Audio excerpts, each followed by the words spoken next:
नमस्कार दोस्तों, कैसे हैं आप सब लोग। तो स्वागत है आपका मेरे YouTube चैनल सुनील कौशल में। आज फ्रेंड्स मैं आप लोगों के लिए एक बहुत ही अहम जानकारी लेके आया हूँ बैंक की जॉब से रिलेटेड। तो फ्रेंड्स, सबसे पहले तो एक बात है कि बैंक में जो जॉब मिलती है वो हमें कैसे मिल सकती है, और ख़ासकर हमारे दिमाग में होता है कि मैंने 12th क्लास पास की है, क्या मुझे बैंक में जॉब मिल सकती है। ये बहुत ज़्यादा एक अहम एक क्वेश्चन। तो फ्रेंड्स, बिल्कुल 12th पास कैंडिडेट को भी बैंक में जॉब मिल सकती है, लेकिन कैसे, उसके लिए क्या प्रोसीजर होता है, किस तरीके से वो जॉब मिलती है, क्या वो रेगुलर जॉब होती है, क्या वो परमानेंट जॉब होती है, क्या उसमें प्रमोशन के चांसेस होते हैं कि नहीं होते हैं, और उसमें क्या कैसी सैलरी होती है। तो सबसे पहले मैं आप लोगों को ये बताना चाहता हूँ कि बैंक में अगर आप 12th पास हो, आपने ग्रेजुएशन की हो, चाहे आपने बीकॉम की है, आर्ट्स में आपने बीए की है, बीएससी की है, किसी भी सब्जेक्ट में आपने अगर ग्रेजुएशन की है तब भी आप एलिजिबल हो, और अगर आपने 12th पास हो आप तब भी आप एलिजिबल हो। लेकिन उसमें आप लोगों के पास काफ़ी ज़्यादा ऑप्शंस होती हैं बैंक में। जैसे कि सबसे पहले मैं आप लोगों को बताऊंगा, डाटा एंट्री की जॉब होती है। डाटा एंट्री की जॉब क्या होती है, सबसे पहले क्वेश्चन ये उठता है कि 12th पास या ग्रेजुएट्स को डायरेक्ट जो जॉब मिलती हैं बैंक्स में, डायरेक्ट आपको वो रख लेते हैं। उसमें जो ऑप्शन पहली होती है वो होती है डाटा एंट्री की जॉब। डाटा एंट्री का मतलब ये होता है कि आप लोगों ने जो डाटा होता है वो कंप्यूटर में अपलोड करना होता है। तो मतलब आपको बेसिक जो जानकारी है वो होनी चाहिए, बेसिक जानकारी कंप्यूटर की होनी चाहिए। अब उसमें प्रोसेस क्या होती है कि बैंक में जितने भी ट्रांजैक्शंस होती हैं, आपने कुछ ना कुछ वो लिखते हैं, नोट डाउन करते हैं कस्टमर्स की सारी डिटेल्स के बारे में। अब उनको वो सारे जो ट्रांजैक्शंस हुई हैं या जो भी आपकी जो स्ट्रिप्स होती हैं चेक की या दूसरी जितनी भी हैं, उसको अब वो डाटा को अब कंप्यूटर पे अपलोड करना होता है। तो बैंक क्या करता है, हायर करता है ऐसे कैंडिडेट्स को जिनको डाटा एंट्री ऑपरेशन करना आता है, डाटा एंट्री का काम करना आता है। तो उसमें फिर वो डाटा उसमें उनको अपलोड करना होता है। तो इसमें चाहे आप 12th हो, चाहे आप ग्रेजुएट्स हो, अगर आपको कंप्यूटर की बेसिक नॉलेज है तो आप ये डाटा एंट्री की जॉब ऑप्ट कर सकते हैं। मतलब ये जॉब आपको आसानी के साथ 100% श्योर है कि आपको मिल सकती है, पर ये एक प्राइवेट जॉब होती है, परमानेंट जॉब नहीं होती है। अब जो दूसरी टाइप की जॉब है जो आपको बैंक में आसानी के साथ मिल सकती है वो है मार्केटिंग की जॉब। मार्केटिंग में क्या काम होता है आप लोगों का कि अगर आप मार्केटिंग की जॉब में, आपने 12th पास हो, फिर से ग्रेजुएट हो, तब भी आपको मार्केटिंग की जॉब आसानी से बैंक में मिल जाती है। फ्रेंड्स, कई बार क्या होता है कि नए बैंक खुलते हैं, नई जगह पे नए बैंक खुल गए। अब बैंक का एक टारगेट होता है कि उन्होंने अपने बैंक में कस्टमर्स के खाते ओपन करने हैं। अब उसके लिए क्या किया जाए, तो उसमें एक हायरिंग होती है मार्केटिंग एग्जीक्यूटिव्स की। उनका क्या काम होता है, उन्होंने कस्टमर्स के पास जाना है, बैंक के बारे में बताना है, और उसमें जो अकाउंट्स होते हैं, खाते होते हैं, वो ओपन करवाने होते हैं। पहला काम तो ये होता है। दूसरा, बैंक के बारे में प्रमोशन करनी होती है, जगह जगह जा कर के ये होती है। तीसरा, आपने कस्टमर के पास, हो सकता है आपको खुद रीच करना पड़े, कस्टमर तक खुद जाना पड़े, बैंक से बाहर भी जाना पड़ सकता है आप लोगों को प्रमोशन करने के लिए, या अकाउंट्स ओपन करने के लिए, या उनको कन्विंस करने के लिए। और जैसे कि आजकल के जो समय में म्यूचुअल फंड की बहुत ज़्यादा बोलबाला है। मतलब म्यूचुअल फंड में पैसा इन्वेस्ट कीजिए, म्यूचुअल फंड में पैसा लगाइए, म्यूचुअल फंड में पैसा लगाने से दुगना हो जाता है, तिगना हो जाता है, ज़्यादा प्रॉफिट हो जाता है।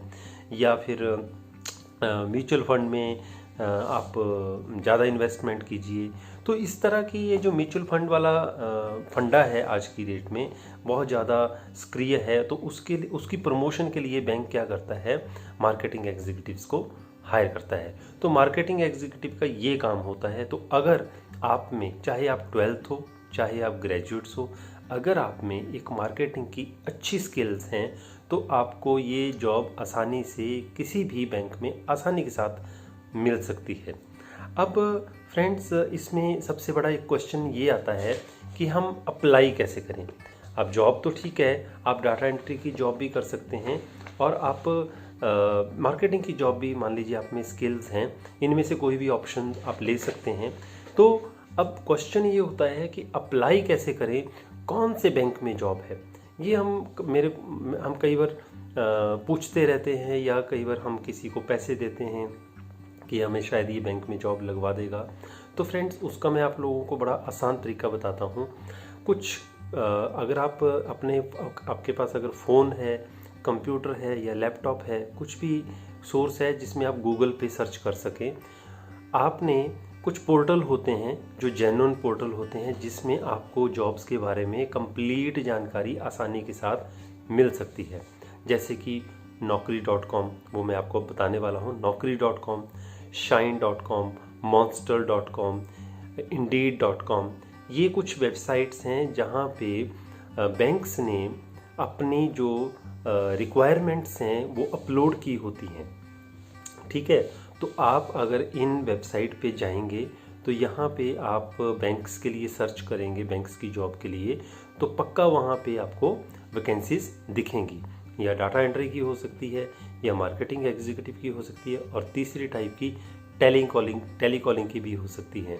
जैसे कि मैंने आपको बताया कि बैंक ने अपने आप को प्रमोट करना होता है, या नए बैंक जो होते हैं उन्होंने अपने आप को प्रमोट करना होता है, या अपने जो ये म्यूचुअल फंड वगैरह वगैरह के नए IPOs आते हैं उनको प्रमोट करना होता है, तो उसके लिए टेलीकॉलर्स की भी ज़रूरत होती है।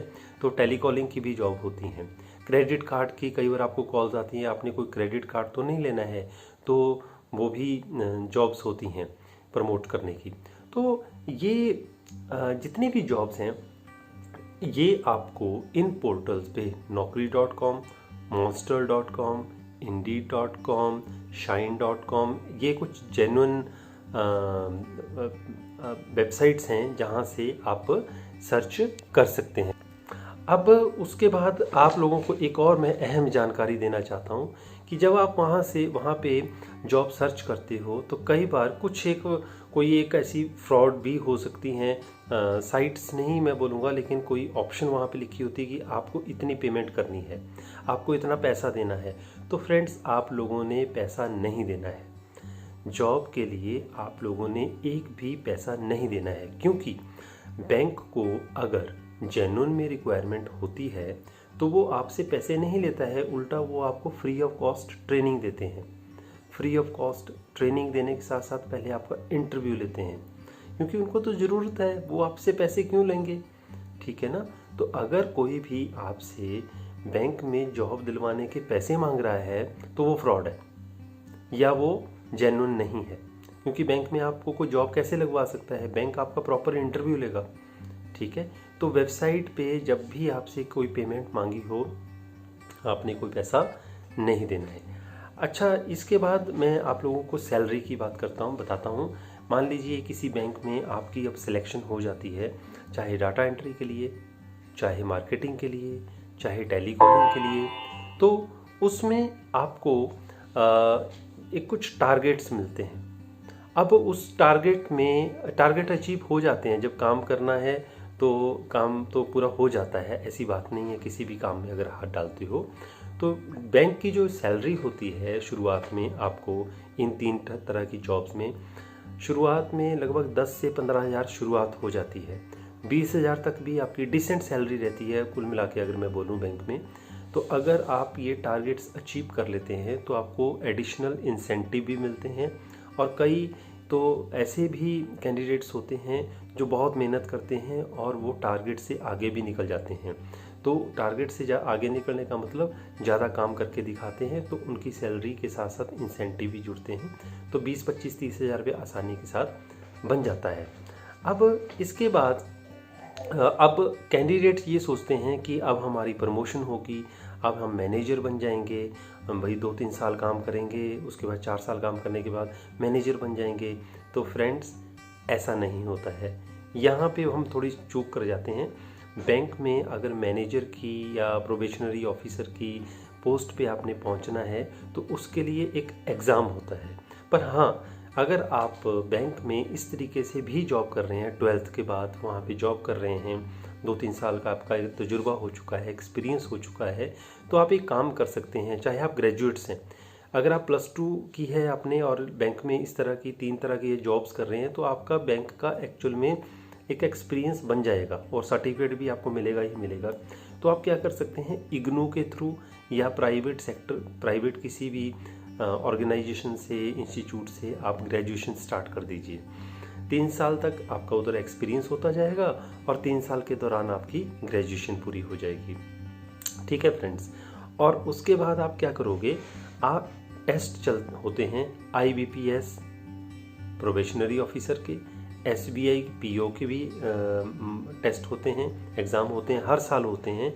तो अब आपने अगर मैनेजर बनना है बैंक में, ऑफिसर रैंक पे पहुंचना है, तो आप क्या कर सकते हो, जॉब को कंटिन्यू रखो। अगर आपकी जॉब लग जाती है बैंक में, मान लीजिए प्राइवेट सेक्टर में, ये जो 3 मैंने आपको कैटेगरी बताई, साथ में पढ़ाई भी करते रहो। और उसके बाद जैसे ही पढ़ाई पूरी हो जाती है, टेस्ट भर दीजिए।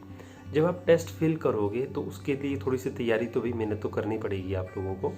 और मान लीजिए अगर आपका वो टेस्ट वहाँ पे क्लियर हो जाता है IBPS PO का या SBI PO का, तो वहाँ पे बस आप लोगों का एक इंटरव्यू होना है टेस्ट क्वालिफाई करने के बाद।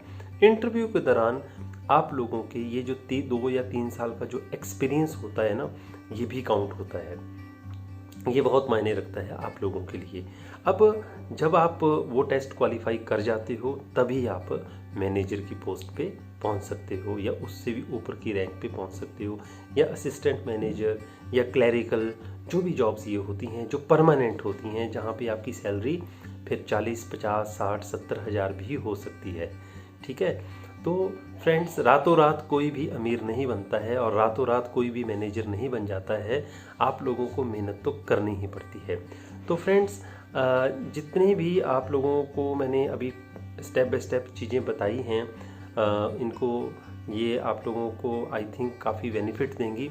और बैंक की जॉब आसानी से एकदम से इस तरीके से अगर आप लेना चाहते हैं, तो जो 3 ऑप्शन मैंने आपको बताई कि डाटा एंट्री, मार्केटिंग और तीसरी टेलीकॉलिंग की जॉब, ये ज्वाइन कर सकते हैं। और साथ के साथ आप अपनी तैयारी बैंक के लिए करते रहें और इस तरह से आप अचीव कर सकते हैं। अगर आपके किसी भी तरह के कोई भी क्वेश्चंस हों बैंक की जॉब को लेकर के, तो आप कमेंट बॉक्स में आप लिख सकते हैं। मैं कोशिश करूंगा आपके सभी प्रश्नों के उत्तर देने में। और अगर आपको ये मेरा वीडियो पसंद आया हो तो प्लीज़ आप लाइक भी ज़रूर करें और चैनल को सब्सक्राइब भी ज़रूर करें, और साथ में अपने दोस्तों को, अपने रिश्तेदारों को या जान पहचान के लोगों को भी बताएं इस सारी जानकारी के बारे में, ताकि वो उन लोगों को आसानी हो जाए बैंक में जॉब किस तरह से की जाती है, ये सारी जानकारी मिलने से। तो इसी के साथ मैं वीडियो यहीं समाप्त करता हूँ और आई होप इस जितनी भी मैंने आप लोगों को इन्फॉर्मेशन दी है इससे आपको फ़ायदा होगा। तो अगले वीडियो के साथ फिर आपके सामने पेश होऊंगा। तब तक के लिए नमस्कार, जय हिंद।